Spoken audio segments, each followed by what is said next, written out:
গণ অধিকার পরিষদের সভাপতি নুরুল হক বলেন, গণ অভ্যুত্থানের মধ্য দিয়ে এদেশের জনগণ যে স্বপ্ন দেখেছিল সেই স্বপ্ন বাস্তবায়ন করতে হলে সামনে আমাদের জাতীয় সরকার গঠন করতে হবে। জাতীয় সরকার ছাড়া এদেশে রাজনীতিতে কোনো শৃঙ্খলা ফিরে আসবে না।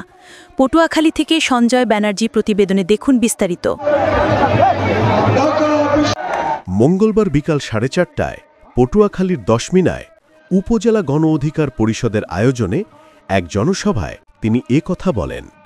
তিনি আরও বলেন, দেশে ফ্যাসিবাদের আলামত আবারও উকি দিচ্ছে উল্লেখ করে নুরুল হক বলেন, গত 1 বছরে আমরা যা দেখেছি তাতে ফ্যাসিবাদের আলামত আবারও উকি দিচ্ছে।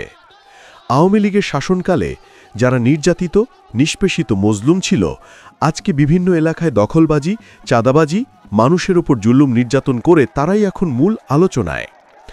জনসভা শেষে নুরুল হক পটুয়াখালী 3 দশমিনা গলাচিপা আসনে গণ অধিকার পরিষদের প্রার্থী হিসাবে নিজের নাম ঘোষণা করেন।